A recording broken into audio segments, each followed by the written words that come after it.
It's the 23rd of February 2026. This is a brand new edition of Newsfirst's Primetime News coming to you live and direct from our Newsfirst studios in Colombo. Bringing you tonight's bulletin for the Newsfirst team, I am Namal Rajapaksa. And I am Hashini Pathrana. First up is a look at your headlines for tonight.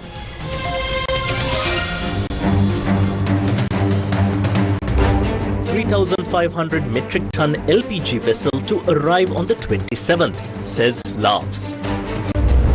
When will the energy mafia be held accountable? Revelation on payment made to gunmen in Akuregoda killing. Namal Rajapaksa's Oxford-Cambridge lectures abruptly cancelled. Supreme Court orders AG to file contempt charges against former National Institute of Education Director IGS Premathilaka. Mexico's notorious drug lord El Mencho killed during military operation.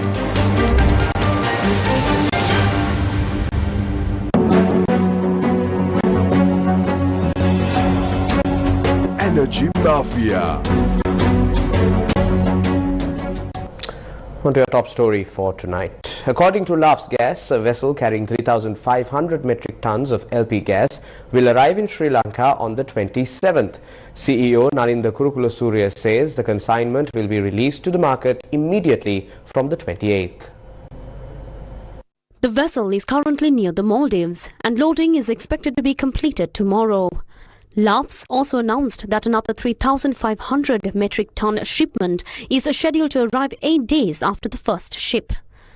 The company issued these statements following a discussion today with Minister of Trade Vasantha Samarasinha. During the meeting, Laughs presented several demands including permission to use their Hambantota import-export storage terminal, approval to supply 100% to the domestic market, clearance to release 6,000 metric tons currently stored at the Hambantota facility, and an allocation of 25 metric tons of LPG produced by the Ceylon Petroleum Corporation. We brought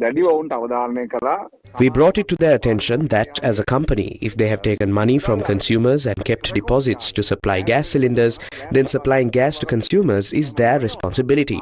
If that does not happen, then it amounts to deceiving the consumer. Discussions are currently underway with 3 companies to supply 10,000 metric tons each from the 1st of April to the 31st of December. The necessary agreements are being finalized for them to provide 10,000 metric tons of gas each. Therefore, this was the clarification given from their side during today's discussion.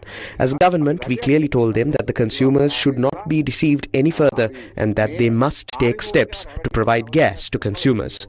They also mentioned that if the relevant institutions respond to the requests made by the government, they will inform whether those requests can or cannot be fulfilled based on those responses.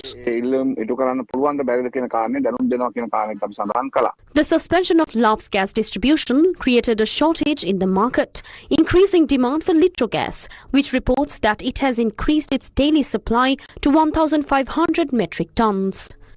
What's the story behind the Laughs Hambantota terminal? This is not the first time the Laughs Hambantota terminal and the company's supply suspension have become controversial. In May 2021, the cabinet decided that Litro and Laughs must jointly procure, transport and store LPG. This decision came while Laughs was constructing its large-scale storage facility in Hambantota.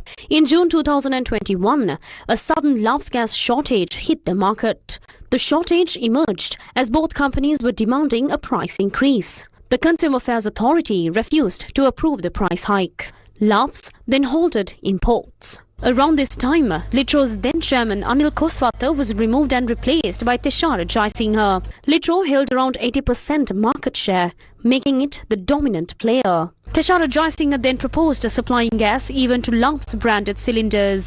Laughs strongly opposed this.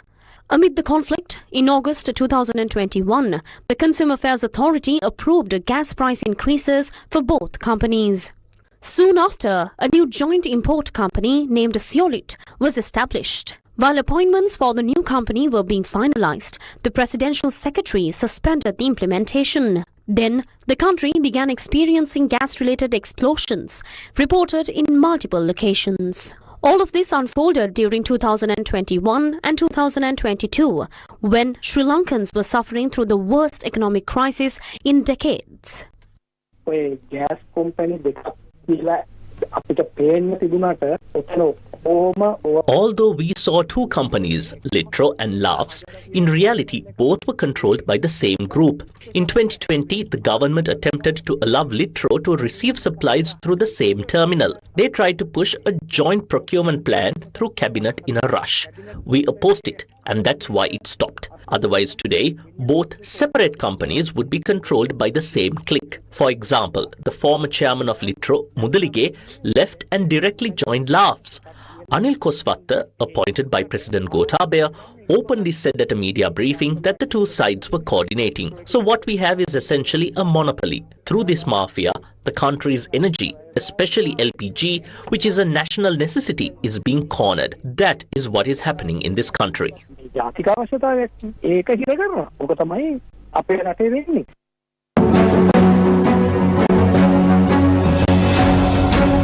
Energy Mafia. What exactly is the coal issue? Sri Lanka's largest contributor to national power generation is the Lakvijaya power plant in Norochole. Even yesterday, over 34% of the country's electricity came from this single coal-fired power plant. According to the Global Economy website, Sri Lanka imports over 2 million tons of coal annually, spending more than $300 million each year. Coal procurement is considered one of the most high-value procurement processes in the country, which is also why a long history of corruption and scandal surrounds coal imports. Do you remember? In 2016, the Ministry of Power and Energy spent $114.0008 million to purchase 2.9 million metric tons of coal. However, it was later revealed that coal could have been purchased for $49.83 per metric ton, which would have cost $109.12 million, a significant difference. During the Supreme Court case filed by Nobel Resources, the court remarked that the losses caused was so severe that it shook the conscience of the court. Lanka ගල්ලාංගුරු සමාගම ආරම්භ වෙන කාලේ බලයේ ඉන්නේ රාජපක්ෂ ප්‍රමුඛ ඒ කණ්ඩායම. එතකොට ගල්ලාංගුරු ටෙන්ඩරේ ගන්නෙ කවුද? රාජ්‍ය කරන රාජ්‍ය නායකයාගේ When Lanka Coal Company was established, the Rajapaksas were in power. Who got the coal tenders? The tenders first went to Nobel Resources. Later, despite allegations of large-scale corruption, the tenders were given to Manivanan's Coral Energy. And who got the latest tender? Potentia. Everyone knows who is behind it. The same group that brought in illegal medicines, Yoshita's circle. This entire sector has a dark, corrupt past. අඳුරු අතීතයක් අලු සහිත කළු අතීතයක් තමයි මේ ගල්ලංගුරු වලට තිබ්බේ. Do you remember? During Sri Lanka's dollar crisis in 2022-2023, the Norochole plant even had to be shut down temporarily while waiting for coal shipments. During this period, 4.5 billion rupees was paid in demurrage or delays in unloading coal ships. 560 million rupees was lost because bank guarantees were not secured. Audit reports revealed that management weaknesses directly contributed to these losses. What is the current issue? මේකෙදී අපිට දැන් පේනවා ගල්ලංගුරු නැව් 10ක් විතර මේ වෙනකොට සපයලා තියෙනවා 10න් ඩිරෙක්ට් ෆීඩින් වලින් අපිට බලාගාරයේ ලැබෙන By now, around 10 coal ships have supplied shipments. After checking the direct feeding data at the plant, it's clear that none of the ships met the required standards. Due to substandard coal, the generators cannot operate at full capacity. The estimated financial loss from generating replacement power from other plants exceeds 7 billion rupees. බලාගාරවලින් ලබා ගැනීමේදී ඇස්තමේන්තුගත අලාභය විතරක් රුපියල් බිලියන 7කට වඩා වැඩි කියන එක. What does the CEB Engineers Union say? සාමාන්‍ය තත්ත්වයන්ට වඩා වැඩි ගල්ලංගුරු ප්‍රමාණයක් අපිට භාවිතා කරන්නට සිද්ධ වෙලා තියෙනවා. ඉස්සෙල්ලා We've been forced to use more coal than usual. We are still using a mix of old stocks and new stocks. To assess the real situation, We need to finish the old stock and begin using only the new shipments. The only evidence we have is from lab test reports. Unless the reject value exceeds the limit, we cannot officially claim major issues. ලබා ගන්න report. එතකොට ඒ report වල තියෙනවා නම් reject value කියන value එකට වඩා හොඳයි නම් මේක අපිට කියන්න බෑ එකපාරටම මෙතන ප්‍රශ්නයක් තියෙනවා කියලා.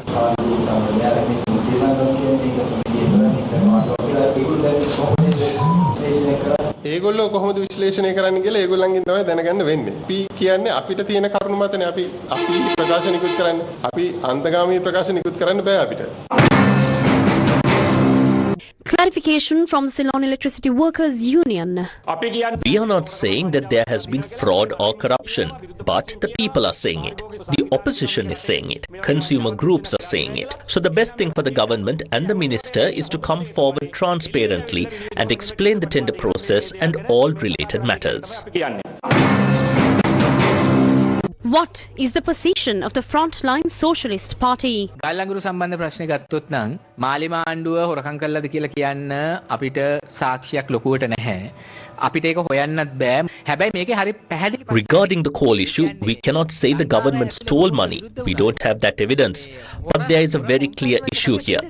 Even when Sri Lanka rejects corrupt individuals, the tenders are still awarded to the same corrupt companies. The opposition tries to generalize it. Everyone is a thief. But we reject that. If there has been corruption, the correct political culture is to accept wrongdoing, investigate transparently and punish the guilty, even if they are your own people. බොරු තරකදදා පාර්ලිමේන්තුව උඩ පනින්න නැතුව වැරද්දක් වෙලා නම් වැරද්ද පිළිගැනීම අංක 2 තමන්ගේම කෙනෙක් වුණා වැරද්දක් කරලා නම් තාම විනිවිද පෙන්න සුළු ලෙස විමර්ශනයක් කරලා වැරදිකරුවාට දඬුවම් දීම. අපි බලාපොරොත්තු වෙනවා මේ ආණ්ඩුව අඩුම ගානේ ඒක කරයි. The amount of money stolen or siphoned by these racketeers over a long period of time is so large that it cannot be simply measured in dollar or rupee terms easily. What they have stolen is the hard-earned right to live of the people of this country. When will this energy mafia be held accountable in keeping with the people's mandate? Leader of the United Republican Front, Patalin Champika Ranawaka, met MP Dilip Jayveera, leader of the Sarvajana Balaya, for discussions relating to issues surrounding the coal industry. The meeting took place at the Sarvajana Balaya party headquarters in Barella. During the discussion, attention was drawn to the matters highlighted in the petition submitted to the Bribery Commission on the 18th of February regarding the coal procurement.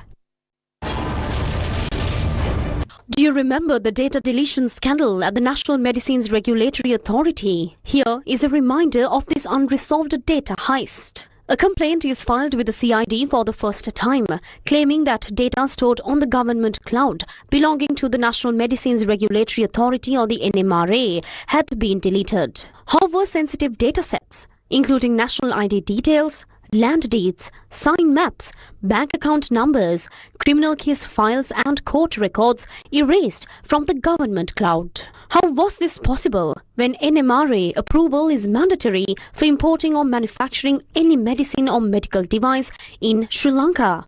This issue becomes even more serious given that during the COVID-19 pandemic, all drug and medical device registrations and license renewals were handled exclusively through the online system that was compromised. 3rd of October 2021. CID investigations continue. A special expert committee was appointed to determine whether the deleted data can be recovered. 6th of October 2021. Investigation progress presented to court. As COVID-19 spread across the country, Senior Deputy Solicitor General Dilip Piris told the Colombo Chief Magistrates Court that drug racketeers turned the pandemic into their hunting ground. The court is informed that the data was deleted through human action. A data administrator of the company responsible for managing the system had spent 7 hours deleting the files, as revealed in open court. The court further notes that this appears to be linked to organized pharmaceutical racketeering, stressing the need for a broader investigation. 6th of October 2021. More details surface in court. Deleting highly sensitive data was not a mistake. It was done deliberately. 13th of October 2021, a 5-member special investigation committee reveals that long-term fraud and corruption had taken place within the NMRA. Who benefited from deleting this sensitive data? Was it done according to someone's instructions? The CID investigation is still ongoing. Court proceedings related to the NMRA data breach are also still underway. Newsfirst with the people. In more local news, Namal Rajapaksa states that due to pressure exerted by organised groups, the organising committee were compelled to cancel his scheduled lectures and discussions at Oxford and Cambridge. A delegation, including MP Namal Rajapaksa, visited London recently, where they visited several Buddhist temples and met privately with their supporters. He had been scheduled to deliver lectures to students at both the University of Cambridge and the University of Oxford during this visit. However, ahead of his arrival in London, the University of Cambridge cancelled the planned lecture following protests from sections of the Sri Lankan Tamil community living in the UK.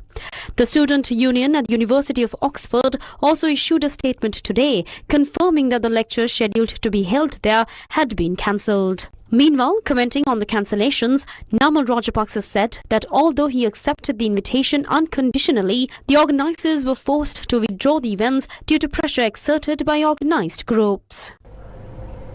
As part of the National Housing Programme 2026, the National Housing Development Authority will begin constructing houses for low-income families at district level starting the day after tomorrow.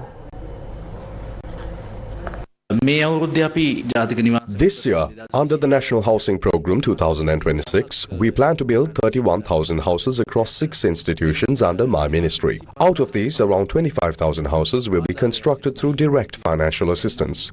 We have already made arrangements to launch district-level programs on the 25th. Under the National Housing Development Authority, assistance has been arranged for approximately 10,000 families, a total investment of 10 billion rupees.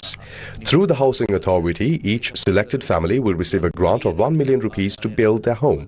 This is non-repayable financial assistance. The theme we are promoting is Your Own Place for a Beautiful Life. This program aims to help low-income families construct homes of their own. On the 25th, in 13 districts, we will begin distributing checks to beneficiaries. On the 25th of February this year, in these same 13 districts, 1,500 families will receive checks amounting to 1.5 billion rupees for the construction of 1,500 houses. These events will take place under the leadership of ministers and state ministers.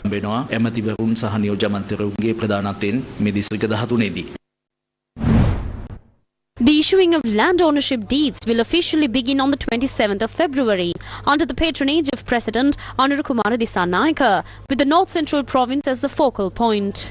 Different political parties and governments have introduced various land-related projects over the years, but those projects were never fully implemented. That is why we created a structured and systematic program through which land ownership can be finally granted. This initiative, known as the Ownership Program, aims to provide permits and allocation documents to farming communities who are developing and cultivating these lands. For those lacking formal ownership, this program will issue titles. We are prepared to issue a significant number of ownership deeds this year.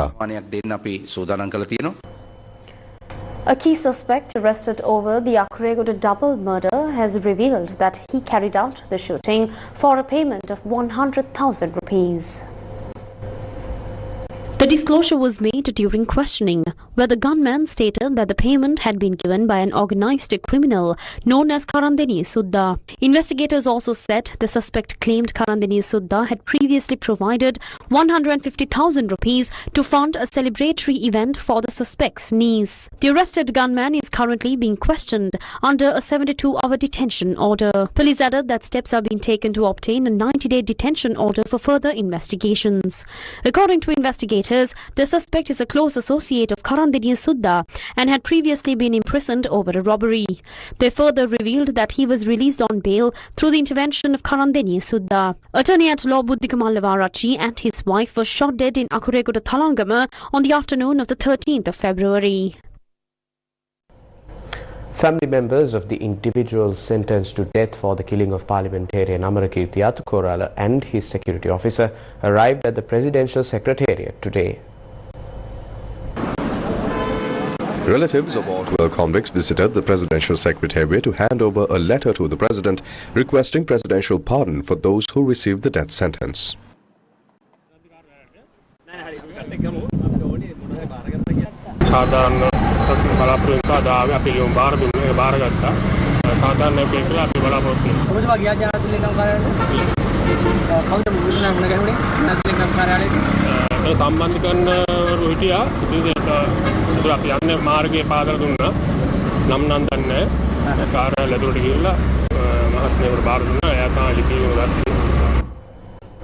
Prime Group and the Milva Group have joined forces to purchase a 4-acre property at the Colombo port city. The land transaction, valued at $57.6 million will be located on a 4-acre property on the marina of the Colombo port city overlooking the Indian Ocean. The site is set to host a mega ultra-luxury apartment project, and the investment is estimated to generate a total turnover of around $250 million. The project is to be completed within a span of 4 years. The Supreme Court ordered the Attorney General to file a charge sheet against the former director of the National Institute of Education, IGS Premathilaka, on charges of contempt of court. The order was issued over the failure to comply with the directive connected to several fundamental rights petitions filed in relation to the premature release of 3 questions from the 2024 Grade 5 Scholarship Examination paper. A 3-judge bench of the Supreme Court, which examined 4 fundamental rights petitions filed by parents of students affected by the premature release of several questions from the 2024 Grade 5 Scholarship Examination, delivered its judgment on the 31st December 2024. According to the ruling, IGS Premathilaka was ordered to pay 3 million rupees from his personal funds to the state for violating fundamental rights. The judgment also required that the payment be completed within 4 weeks from the date of the order. However, Premathilaka has not complied with the directive to date, and a request was submitted to the Supreme Court seeking contempt of court action against him. The matter was taken up today before a 3-judge bench comprising Chief Justice Preethipadman Surasena, Justice Achalawenga Puli and Justice Priyantha Fernando. During the hearing, counsel for the petitioners informed the court that the respondent had failed to act in accordance with the Supreme Court's earlier order. After considering the submissions, the bench directed the Attorney General to file a charge sheet for contempt of court against Premathilaka. The court also ordered that notice be issued requiring the respondent to appear before the court on the 26th March. From guarding the skies to safeguarding the nation, the Sri Lanka Air Force is proudly preparing to celebrate its 75th anniversary. Marking this milestone, the Air Force invites the nation to embark on a journey that reflects its evolution into a modern, technologically advanced force. A journey that begins today and continues until the 2nd of March. We are ready for a new mission. Good morning. Newsfirst at 20 Tower. Good morning to you. You are reading new file. We are welcoming you for the Sri Lanka Air Force 76th anniversary.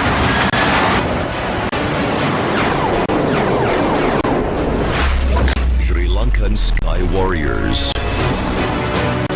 I'm here at the home of our future aviators. From the classroom to the cockpit, they are trained and prepared to serve the nation in the future. This is the #1 flying training win of the Sri Lanka Air Force in China Bay, Trincomalee. The #1 flying training win of the Sri Lanka Air Force, based at the China Bay Air Force Academy, has long carried the distinguished responsibility of producing the country's finest military aviators. The unit first commenced operations on the 1st of September 1951 at the Katunayaka Air Force Base. Later, in 1963, the flying training wing was relocated to the China Bay Base under the Royal Ceylon Air Force during the intensifying conflict in the Eastern Province. The school was once again moved, this time to the Anuradhapura Base in 1988, and eventually re-established at China Bay in 2009. Training for new pilots is conducted using Cessna 150 aircraft manufactured in the United States and PT-6 aircraft manufactured in China. As of now, from the #1 flying training wing, we have produced more than 400 plus pilots and lady pilots in order to serve in the active flying squadrons in the Sri Lanka Air Force. The pilots that we have produced from here are the pilots who are flying the aircrafts that you all might have seen that are actively flying in the Sri Lanka Air Force. So this is the breeding ground for those pilots. And now, the young pilots are ready for their mission.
Mahamandaleshwar Swami Kaashnan Giri Maharaj, the head of the ashram known as Sri Panch Agni Akhada, visited Sri Lanka today. Swami Kaashnan Giri Maharaj played a key role in leading the Mahakumbh 2025, which set a record as the world's largest spiritual festival. Swami Kaashnan Giri Maharaj and his entourage arrived in the country this morning from New Delhi, India, aboard Sri Lankan Airlines flight UL192. Deputy Minister of Tourism Professor Ruwan Ranasinghe, Chairman of the Sri Lanka Tourism Development Authority Buddhika Hevawasam, and others welcomed Swami Kaashnan Giri Maharaj and his entourage upon their arrival. Swami Kaashnan Giri Maharaj will stay in Sri Lanka from today until the 27th and will visit historical Shiva temples in areas including Tirukethiswaram in Mana, Tirukoneswaram Kovil in Trincomalee, Sita Elia, Sita Amman Tirukkovil in Nuvarelia, and he is also scheduled to visit Polonnaruwa. In Ramayana trails, these Ayodhya of India as well as Ashok Vatika in Nuvarelia are the most important temples, and we believe for Ramayana trails this visit will be a great boost of tourism of Sri Lanka. Particularly Guruji is planning to visit Koneswaram Trincomalee, Naguleswaram Jaffna and Tirukethiswaram Mana. Meanwhile, the Ministry of Tourism posted on its Facebook page that it is proud to welcome Swami Kaashnan Giri Maharaj. The post stated that this spiritual journey through timeless Ramayana sites will strengthen the deep cultural and religious bonds between Sri Lanka and India. It is noteworthy that the Sri Panch Agni Akhada ashram is linked to the four main monasteries believed to have been founded by Adi Shankaracharya.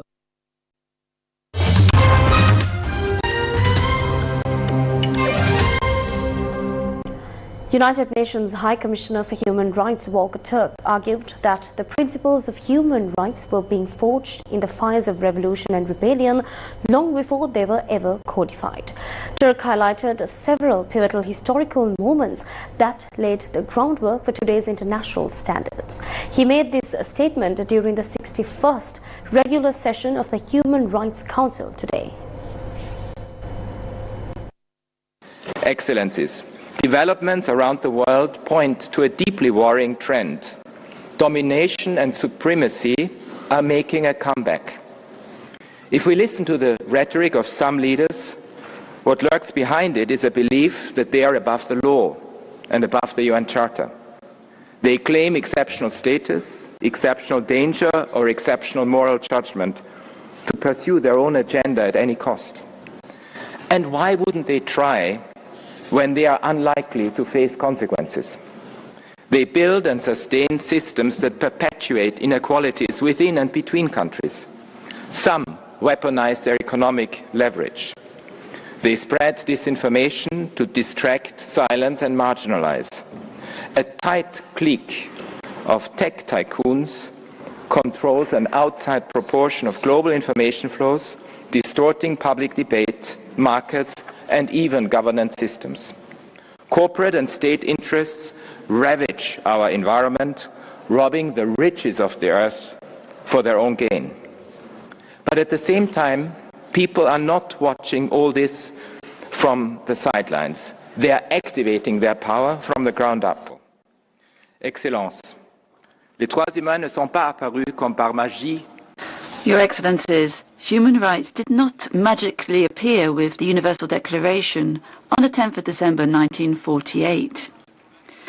Peoples were aspiring for freedom and equality well before these principles being codified in national and international agreements.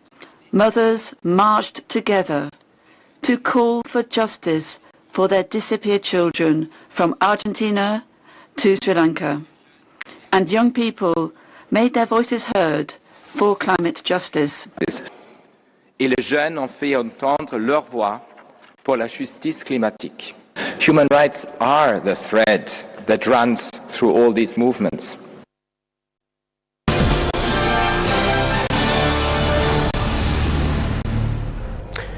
One of Mexico's most notorious drug lords, Nemesio Oseguera or El Mencho, was killed in a military raid, sparking widespread retaliatory violence.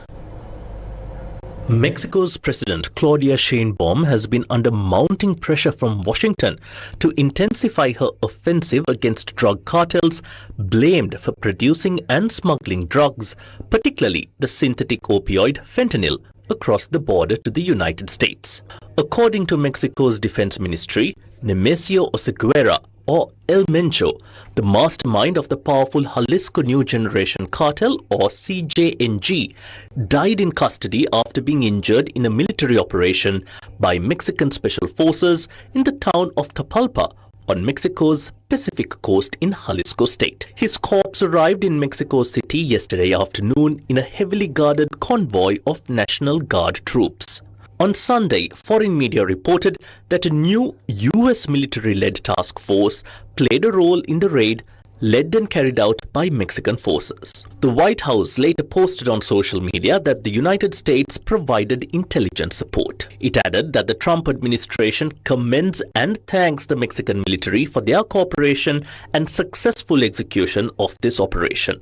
After reports of El Mencho's death, cartel henchmen blocked highways with burning cars and torched businesses in more than half a dozen states, paralyzing parts of the country. No civilian deaths have been reported as yet. In Jalisco's popular beach resort of Puerto Vallarta, frightened tourists on social media described a war zone as plumes of dark smoke rose into the sky from around the bay. Air Canada, United Airlines, Aeromexico and American Airlines suspended flights to the area. The Jalisco New Generation Cartel, known as CJNG, is one of the most powerful and fastest growing criminal organizations in Mexico and was born in 2009. In February, the Trump administration designated the cartel as a foreign terrorist organization. The Jalisco cartel has been one of the most aggressive cartels in its attacks on the military, including on helicopters, and is a pioneer in launching explosives from drones and installing mines. In 2020, it carried out a spectacular assassination attempt with grenades and high-powered rifles in the heart of Mexico City against the then head of the capital's police force and now Federal Security Secretary. Initially, they worked for the Sinaloa cartel but eventually split, and for years the two cartels have battled for territory across Mexico. Ukraine President Volodymyr Zelensky has sent a message in defiance, telling the BBC that Ukraine will end the war with Ukraine victorious. Ukrainian President Volodymyr Zelensky said he was against paying the price for a ceasefire deal demanded by Russian President Vladimir Putin by withdrawing from strategic ground that Russia has failed to capture despite sacrificing tens of thousands of soldiers. US President Donald Trump has repeatedly suggested that Ukraine has no choice but to give up control of some land in exchange for peace. However, Zelensky said that Russian President Vladimir Putin had started World War III with his invasion of Ukraine, and the only answer was intense military and economic pressure to force him to step back. Asked about Russia's demand for Ukraine to hand over the 20% of the eastern region of Donetsk that it still holds, as well as more land in the southern regions, Zelensky said that he did not look at it simply as land. To him, it was an act of abandonment that would weaken their positions and desert the hundreds of thousands of people living there. Some people, I think including President Trump, say Ukraine cannot win this war. Are they correct? Where are you now? Today you're in Kiev. You're in the capital of our homeland. You are in Ukraine. I'm grateful for this.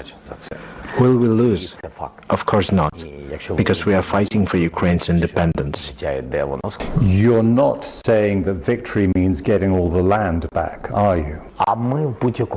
In any case, we will achieve that. That is absolutely clear. It's only a matter of time.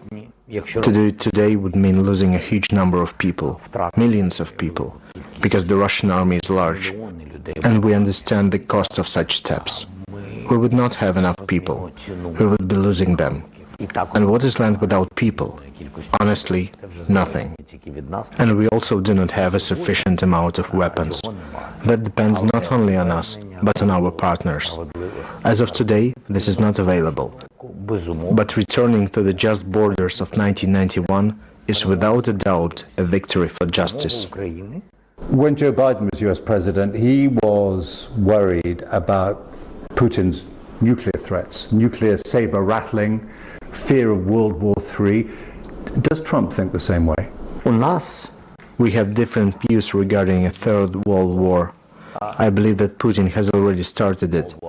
The question is how much territory he will be able to seize and how to stop him. Not because Russia must not win, but because Russia wants to impose on the world a different way of life and change the lives people have chosen for themselves. Therefore, I believe and have long believed that Putin has already begun this war, and we're preventing it from becoming a broad, full-scale Third World War. Let's talk a little bit about the ceasefire talks which are going on. There's talk of another round next week. You have said that both the United States and Russia have told you that the way to get a ceasefire by the summer is for you, Ukraine, to give up the 20% of Donetsk that you still have, those so-called fortress cities. Isn't that a reasonable thing to do? They're both asking for it. I see this differently. I don't look at it simply as land, or not only as that. I see it as abandoning, weakening our positions, abandoning hundreds of thousands of our people who live there. That is how I see it. And I am sure that this withdrawal would divide our society. North Korea's ruling party re-elected Kim Jong-un as its general secretary at the ongoing party congress.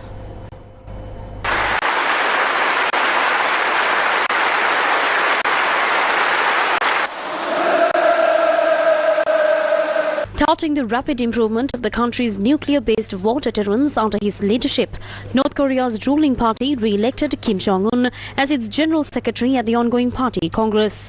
The Korean Central News Agency, or KCNA, reported the appointment as citing the unshakable will of party members, the people and soldiers. The KCNA reported the Congress decision made the previous day, the fourth day of what is typically several days of meetings, at the end of which key policy goals for the next 5 years are announced, including on the economy, defense and diplomacy. North Korea's party regulations require the ruling party to elect its general secretary at a party congress. The Congress hailed Kim for building, quote-unquote, the revolutionary armed forces capable of coping with any threat of aggression on their own initiative and fully prepared for any form of war. Speaking to the Congress, Party Secretary Ri Il-won said the leader made it possible to design and create to the full the dream and ideal for prosperity, which had been desired for a long time, even in the middle of this confused planet shaking with wars and tyranny, end quote. The KCNS said the Congress also adopted revised party rules during yesterday's meeting, but no particular details were released, including whether they had codified the North's policy regarding the two Koreas as hostile countries, as some had speculated. North Korea launched the 9th Congress last Thursday, its first since the 8th in 2021.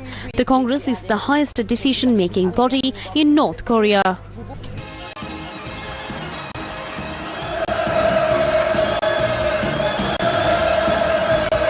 당중앙연구의 정치국 성원들 저만 용도 실천으로 주체혁명 위협을 백성의 한계로